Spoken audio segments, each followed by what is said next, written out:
എല്ലാവർക്കും പുതിയൊരു വീഡിയോയിലേക്ക് സ്വാഗതം. ഇന്ന് ഞാൻ നിങ്ങളുടെ മുന്നിലേക്ക് കൊണ്ടുവരുന്നതാണ് കീ മൊണാസ്ട്രി. നമുക്ക് എല്ലാവർക്കും അറിയാവുന്ന പോലെ തന്നെ സ്പിതിയുടെ തന്നെ ഒരു ഐക്കോണിക് ആയിട്ടുള്ള ഒരു മൊണാസ്ട്രിയാണ് ഈ കാണുന്ന കീ മൊണാസ്ട്രി.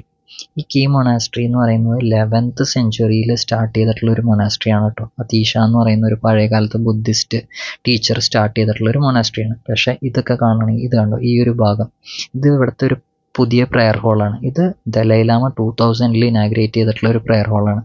അതുപോലെ തന്നെ ഇതിന് പല ഏരിയാസും പല സമയത്തായിട്ട് പണി തീർത്തിട്ടുള്ള ഒരു മൊണാസ്ട്രിയാണ്. അപ്പോൾ 11th സെഞ്ച്വറിയിൽ സ്റ്റാർട്ട് ചെയ്തെങ്കിലും ഇവിടെ ഇപ്പോൾ ഈ ഫലകം നോക്കുകയാണെങ്കിൽ തന്നെ ഒരു ബ്രീഫ് ഹിസ്റ്ററി ഇവർ പറയുന്നുണ്ട്. എന്ന് പറഞ്ഞാൽ പല സമയത്തായിട്ട് പല അറ്റാക്സ്, അതായത് മാൻമെയ്ഡായിട്ടും അല്ലാണ്ട് നാച്ചുറൽ കലാമിറ്റീസും ഡിസാസ്റ്റേഴ്സും ഒക്കെ അതിജീവിച്ചിട്ടുള്ള ഒരു മൊണാസ്ട്രിയാണ്. അപ്പോൾ ഇതിനകത്ത് പറയപ്പെടുന്നതെന്ന് പറഞ്ഞു കഴിഞ്ഞാൽ ലാസ്റ്റ് ആയിട്ടുള്ള മേജർ ആയിട്ടുള്ള ഒരു നാച്ചുറൽ കലാമിറ്റി എന്ന് പറയുന്നത് 1975 കിന്നോർ എർത്ത് ക്വേക്ക് ആണ്. അപ്പോൾ അതിന് ശേഷമാണ് ലാസ്റ്റത്തെ മെയിൻ റീസ്റ്റോറേഷൻ വർക്ക്സ് നടന്നിട്ടുള്ളതെന്നാണ് അറിയാൻ കഴിഞ്ഞിട്ടുള്ളത്. പിന്നെ ഇത് ഇങ്ങനെ ഒരു ഹിമാലയൻ റേഞ്ചസിൻ്റെ ഒരു ഭാഗത്ത് ഇങ്ങനെ സ്ഥിതി ചെയ്യുന്നതുകൊണ്ട് തന്നെ ഒരു ഹില്ലി ഏരിയ ആണല്ലോ. അപ്പോൾ ഇതിൻ്റെ ഒരു കൺസ്ട്രക്ഷൻ എന്ന് പറഞ്ഞാൽ തന്നെ പല തട്ടായിട്ടാണ് ഇത് കൺസ്ട്രക്ട് ചെയ്തിട്ടുള്ളത്. പിന്നെ പല സമയത്ത് പല സെഞ്ച്വറീസിൽ കൺസ്ട്രക്ട് ചെയ്യപ്പെട്ട ഭാഗങ്ങളുമാണ്. അപ്പോൾ ഇതെല്ലാനും പല സമയത്തായി കൺസ്ട്രക്ട് ചെയ്ത് പല ലെവൽസിൽ പിന്നീട് അങ്ങോട്ടും ഇങ്ങോട്ടും ഒക്കെ കണക്ട് ചെയ്ത് കൊണ്ടുവന്നിട്ടുള്ള ഒരു സ്ട്രക്ചർ ആയതുകൊണ്ട് തന്നെ ഇതിനെ ഒരു ഹണികോം സ്ട്രക്ചർ എന്നാണ് പറയപ്പെടുന്നത് അല്ലെങ്കിൽ വിശേഷിപ്പിക്കുന്നത്. ഇതാണ് ഇതിൻ്റെ ആർക്കിടെക്ചറൽ പരമായിട്ടുള്ള ഒരു പ്രത്യേകത മറ്റ് മൊണാസ്ട്രീസിനെ അപേക്ഷിച്ച് നോക്കുമ്പോൾ. പിന്നെ ഇതിന് ഹിസ്റ്ററി പറയുകയാണെന്നുണ്ടെങ്കിൽ വളരെ റിച്ച് ഹെറിറ്റേജ് ഉള്ള ഒരു മൊണാസ്ട്രിയാണ്. അപ്പോൾ ഇതിനകത്ത് ഗോൾഡനും സിൽവറും മാനുസ്ക്രിപ്റ്റ്സും ലിപികളും ഒക്കെ അവൈലബിൾ ആണ് എന്ന് പറഞ്ഞിരിക്കുന്നു. അതുപോലെ തന്നെ ഇതിന് പല വളരെ പുരാതനമായ ലൈബ്രറീസും ഉണ്ട് ഇതിനകത്ത്. അപ്പോൾ ഇതിനകത്ത് ചില വളരെ പഴക്കമാർന്ന മാനുസ്ക്രിപ്റ്റ്സ് ഇവിടെ അവൈലബിൾ ആണ്.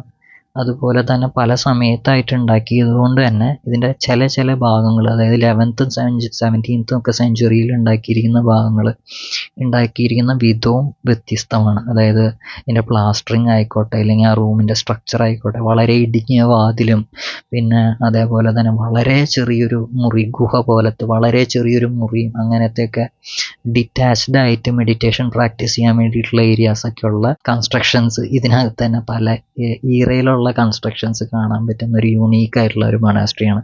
ഇതിനകത്ത് കുറേ അധികം പ്രെയർ ഹോൾസും ഉണ്ട്. അപ്പോൾ പുതിയതായിട്ടുള്ള പ്രെയർ ഹോൾസൊക്കെ വളരെ ഓപ്പൺ ആയിട്ടുള്ളൊരു ടൈപ്പ് ഓഫ് കൺസ്ട്രക്ഷനാണ്. അതേസമയം പഴയ ഒരു ഏരിയാസ് നോക്കുകയാണെങ്കിൽ ഈ വളരെ ഇരുണ്ട ഒരു ടൈപ്പ് ഓഫ് ഹോൾസും ഇതിനകത്ത് അവൈലബിൾ ആണ്. അപ്പോൾ ഇവർ പറയുന്നതിൻ്റെ പ്ലാസ്റ്ററിങ് ഒക്കെ നടത്തിയിട്ടുള്ളത് നമ്മുടെ യാക്ക് എന്ന് പറയുന്ന ഒരു ആനിമൽ ഉണ്ട് ഇവിടെ. അപ്പോൾ അതിൻ്റെയൊക്കെ സ്കിന്ന് യൂസ് ചെയ്തിട്ടുള്ള തിക്ക് ബട്ടർ ലാമ്പ് സ്മോക്ക്ഡ് ആയിട്ടുള്ള പ്ലാസ്റ്ററിങ് ആണ് ഇവിടെ നടത്തിയിരിക്കുന്നതെന്നൊക്കെ പറഞ്ഞു ചില ഭാഗങ്ങളിൽ. അങ്ങനെയൊക്കെ ഉള്ള പലതരത്തിലുള്ള കൺസ്ട്രക്ഷൻസ് ഈ ഒരു മൊണാസ്ട്രിക്കകത്ത് തന്നെ കാണാം. പിന്നെ വളരെ കോമൺ ആയിട്ട് ഈ മൊണാസ്ട്രിയിലുള്ള ഒരു കാര്യം എന്ന് പറയുന്നത് പ്രെയർ വീൽസ് ആണ്. അത് വലുതും ചെറുതുമായ പലതരം പ്രെയർ വീൽസ് പല പ്രെയർ ഹോളുകളിലും ഒക്കെ ആയിട്ട് നമുക്ക് കാണാം. പിന്നെ ഗോൾഡനും സിൽവറും ലിപികളിൽ എഴുതപ്പെട്ടിരിക്കുന്ന മാനുസ്ക്രിപ്റ്റ്സ്, കല്ലിൽ ഉള്ള കാർവിങ്സ്, ഇതൊക്കെ അങ്ങനെ കാണാൻ പറ്റും. ഇതെല്ലാത്തിലും പലതും ഉള്ളത് മെയിനായിട്ടുള്ള ഒരു ഇൻഗ്രീഡിയൻ്റ് എന്ന് പറയുന്നത് ഇതിനകത്തൊക്കെ റിഫ്ലക്റ്റ് ചെയ്യുന്നത് ഇതിൻ്റെ മന്ത്രാസാണ് ഇതിനകത്തൊക്കെ ഉള്ളത്. അതിപ്പോൾ ഒരു പ്രെയർ വീലായിക്കോട്ടെ അല്ലെങ്കിൽ മാനുസ്ക്രിപ്റ്റ് ആയിക്കോട്ടെ, ഇതിനകത്തൊക്കെ കുറേ മന്ത്രാസ് ഉണ്ട്. ഈ മന്ത്രാസിൽ വളരെ കോമൺ ആയിട്ട് ഇവർ പറയുന്ന ഒരു മന്ത്രയാണ് ഓം മണി പദ്മേഹം എന്ന് പറയുന്ന ഒരു മന്ത്ര. ഇതിനകത്ത് വേറെ പ്രത്യേകിച്ചൊന്നുമില്ല, വളരെ സിമ്പിളാണ്. ഓം എന്ന് പറയുന്നതിൽ ഇവർ ഉദ്ദേശിക്കുന്നത് സ്വാർത്ഥതയിൽ നിന്നൊക്കെ ഉള്ള ഒരു മോചനം അല്ലെങ്കിൽ പ്യൂരിറ്റി, അതാണ് ഓം എന്നിൽ ഉദ്ദേശിക്കുന്നത്. പിന്നെ മണി പദ്മേ എന്ന് പറയുന്ന ആ ഒരു ഭാഗത്തിൽ അവർ ഉദ്ദേശിക്കുന്നത് ജലസീനെയും ഇല്ലെങ്കിൽ മറ്റ് ഡിസയേഴ്സിനെയൊക്കെ വിടുതൽ കിട്ടാനും. പിന്നെ ലാസ്റ്റ് പറയുന്നത് ഇതൊക്കെ കഴിഞ്ഞ് നമുക്ക് വിജ്ഞാനവും അനുകമ്പയും ഉണ്ടാവുക എന്നുള്ളൊരു ഇതിലാണ് അതിൻ്റെ എല്ലാ എൻഡിങ് വരുന്നത്. അപ്പോൾ ഇതിൻ്റെ ഒരു രത്നചുരുക്കം എന്ന് പറഞ്ഞു കഴിഞ്ഞാൽ എൻ്റെ ഹൃദയവും മനസ്സും വിജ്ഞാനത്താലും അനുകമ്പയാലും നിറയട്ടെ എന്നാണ്. അതിനാൽ എൻ്റെ ആന്തരിക കണ്ണുകൾ തുറന്ന് എനിക്ക് കൂടുതൽ ജ്ഞാനം ലഭിക്കട്ടെ എന്നുള്ളതാണ് ആ ഒരു ഇതിൻ്റെ മെയിനായിട്ടുള്ള ഒരു മീനിങ്.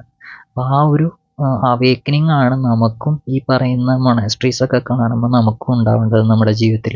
അപ്പോൾ നമുക്ക് ഓരോ സ്ഥലത്ത് വരുമ്പോഴും നമുക്കിങ്ങനെ പല പല യുണീക്കായിട്ടുള്ള എക്സ്പീരിയൻസസും നമുക്ക് ലഭിക്കും. അതേപോലെ തന്നെ ഒരു ഡിവൈൻ ഫീലിങ്ങും കിട്ടും. അപ്പോൾ അത് ഓരോരുത്തരും വന്ന് തന്നെ എക്സ്പീരിയൻസ് ചെയ്യാൻ ശ്രമിക്കുക. ഇതിനകത്തിപ്പോൾ എനിക്ക് കുറേ വിഷ്വൽസ് കാണിക്കാൻ വരും. ഒരു വിഷ്വൽ ബ്യൂട്ടി നിങ്ങൾക്ക് ഇതിനകത്തുനിന്ന് മനസ്സിലാക്കി തരാൻ എനിക്ക് ഒരു പരിധി വരെ സാധിക്കും. പക്ഷേ ഇങ്ങനത്തെ ചില അവേക്കനിങ് ഉണ്ടല്ലോ, നമ്മളുടെ മനസ്സിനെ ടച്ച് ചെയ്യുന്ന കാര്യങ്ങൾ, അതൊക്കെ വന്നാൽ തന്നെയാണ് ഇതൊക്കെ എക്സ്പീരിയൻസ് ചെയ്യാൻ കഴിയുക. അപ്പം നിങ്ങളും നല്ല യാത്രകൾ ചെയ്യുക. അതിൽ നിന്ന് നല്ല നല്ല അനുഭവങ്ങൾ നിങ്ങൾക്കും ഉണ്ടാകട്ടെ എന്ന് ആശംസിച്ചുകൊണ്ട് ഞാനിവിടെ അവസാനിപ്പിക്കുന്നു. അപ്പോൾ മറ്റൊരു വീഡിയോയുമായി കാണുന്നത് വരെ എല്ലാവർക്കും നന്ദി, നമസ്കാരം. Thanks for watching.